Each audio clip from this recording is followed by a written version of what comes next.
warahmatullahi wabarakatuh. Pada kesempatan ini saya akan memaparkan atau mempresentasikan pengertian dari bisnis model kanvas. Bisnis adalah suatu kegiatan yang dilakukan oleh perorangan maupun organisasi yang melibatkan aktivitas produksi, penjualan, maupun pertukaran barang atau jasa dengan tujuan untuk mendapatkan keuntungan atau laba. Sedangkan model adalah rencana representasi atau deskripsi yang menjelaskan suatu objek, sistem, atau konsep yang seringkali berupa penyederhanaan atau idealisasi. Bentuknya dapat berupa model fisik atau maket, bentuk prototipe, model citra atau gambar rancangan citra komputer, atau rumusan matematis. Bisnis model kanvas adalah sebuah strategi dalam manajemen yang berupa visual chart yang terdiri dari 9 elemen untuk membantu perencanaan bisnis sebelum dibentuk. Model bisnis kanvas ini pertama kali diperkenalkan oleh Alexander Osterwalder dalam bukunya yang berjudul Business Model Generation.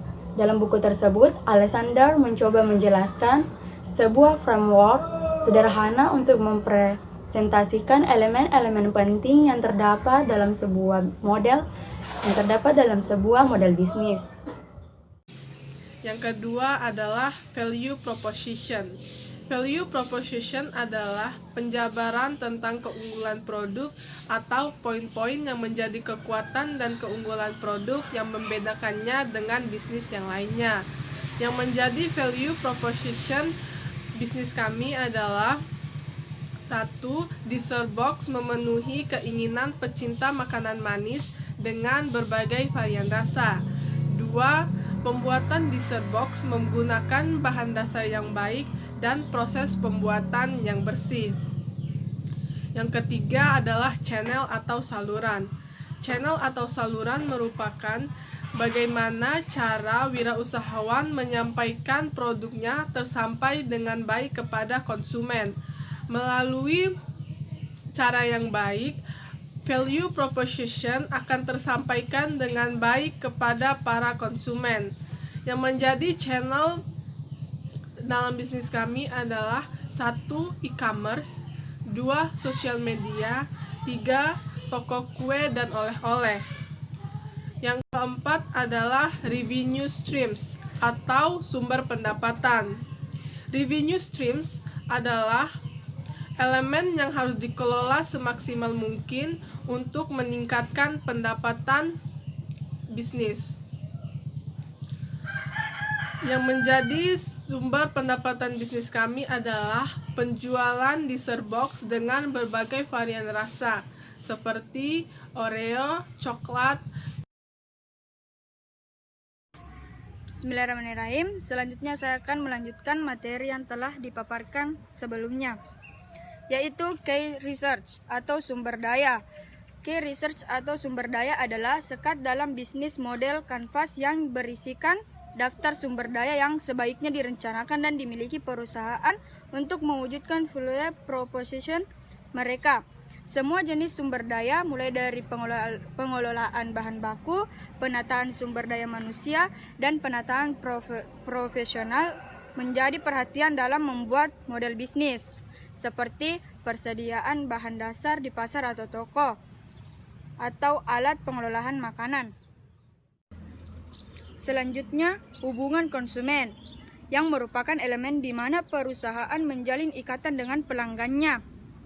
Perlu pengawasan yang ketat dan intensif agar pelanggan tidak mudah berpaling ke bisnis yang lain hanya karena jalinan hubungan yang kurang baik, seperti paket hemat dan promo harga. Berkaitan dengan sebuah produk, di mana kegiatan utamanya adalah menghasilkan proposisi nilai, seperti membeli dan memilih bahan dasar yang baik dari toko ataupun pasar. Nah, terima kasih atas kesempatan yang telah diberikan. Selanjutnya saya akan memaparkan materi tentang key partnership atau kerjasama. Elemen ini berfungsi untuk perorganisasian aliran suatu barang atau layanan lainnya. Posisi-posisi partner kunci tersebut bermanfaat untuk efisiensi dan aktivitas dari key activities yang telah dibuat.